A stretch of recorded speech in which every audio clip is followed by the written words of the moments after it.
Antasari bernyanyi, siap-siap SBY masuk bui.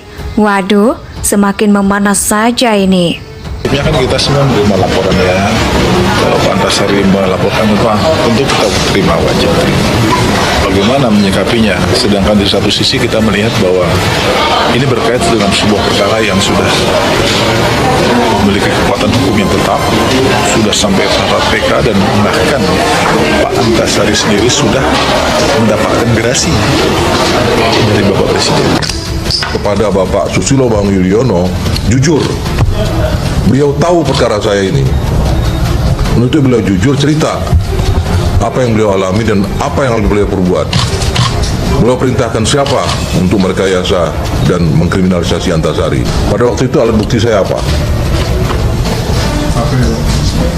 Hah? SMS. Sudah tahu kapan SMS itu dibikin? Dugaannya setelah saya ditahan. Artinya tahan dulu baru menyiapkan alat bukti. Antasari menuduh saya sebagai inisiator dari kasus hukumnya, seolah-olah dia tidak bersalah dan hanya menjadi korban. Dengan izin Allah, dengan tegas saya sampaikan tuduhan itu sangat tidak benar. Tuduhan itu tanpa dasar. Tuduhan itu liar. Tidak ada niat, tidak ada pikiran, dan tidak ada pula tindakan saya untuk melakukan tindakan yang seolah-olah mengorbankan Antasari. Indonesia sejak dulu kala tetap dipuja-puja bangsa.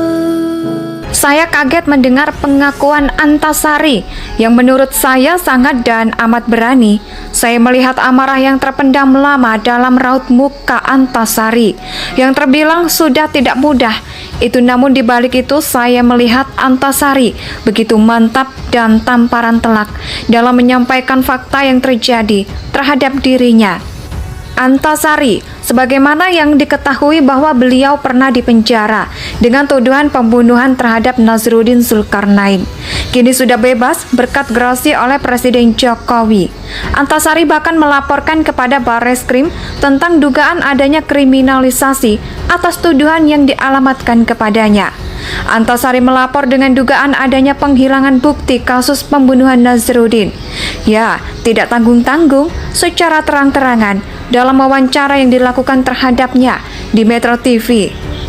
Beliau menyebutkan bahwa SBY merupakan salah satu orang yang ada di balik penahanan Antasari. Menanggapi pengakuan langsung gamblang dan tanpa tedeng-aleng-aleng. Tak lupa pula SBY melahirkan cuitan pamungkas untuk membantah pengakuan Antasari tersebut. Saya sedikit ketawa saja mendengar cuitan SBY yang dibicarakan oleh pembawa acara di TV. Bagaimana tidak?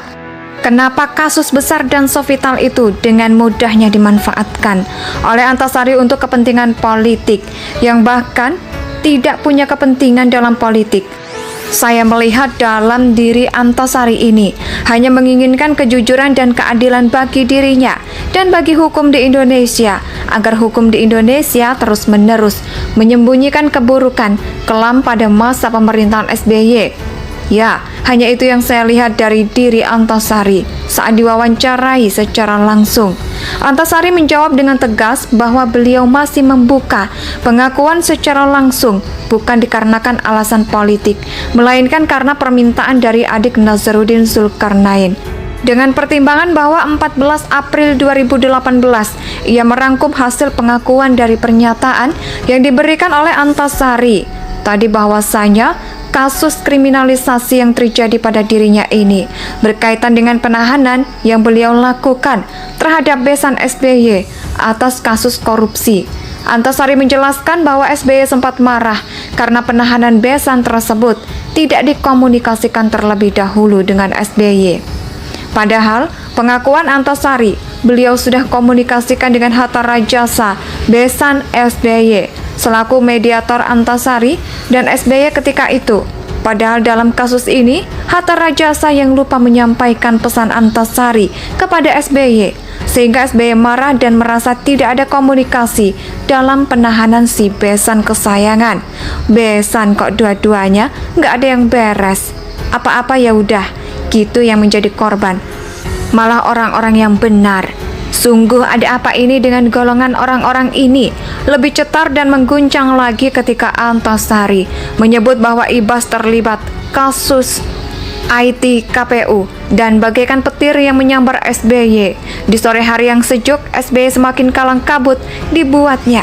Penciumannya tidak terlibatkan Ibas pada kasus IT KPU sepertinya dijadikan kesempatan emas untuk membungkam Antasari.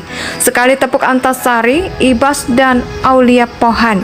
Sungguh luar biasa. Saya tersentuh ketika berkali-kali Antasari menyatakan bahwa beliau tidak takut dengan segala konsekuensi hukum dan sosial yang akan diterima dengan adanya pengakuan tersebut.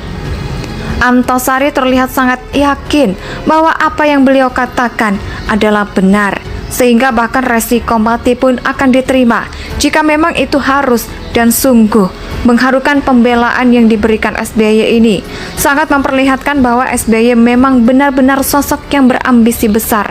Seorang koruptor dilindungi oleh SBY dengan amat kokoh sampai memasukkan orang jujur dan bersih ke dalam penjara dengan fitnah yang keji. Hapus cinta segitiga atau malah pembelaan ini adalah bentuk kepanikan SBY karena mencium bau yang kalau hukum dapat ditegakkan dan Antasari dapat memperoleh keadilan bukan hal yang mustahil jika SBY segera merasakan tinggal di penjara. Ya, seperti Antasari dan juga besan pertamanya dulu, sendirian meninggalkan orang-orang yang dibela dengan segala macam cara. Saya kaget mendengar pengakuan Antasari yang menurut saya sangat dan amat berani. Saya melihat amarah yang terpendam lama dalam raut muka Antasari yang terbilang sudah tidak mudah. Itu namun di balik itu saya melihat Antasari begitu mantap dan tamparan telak dalam menyampaikan fakta yang terjadi terhadap dirinya.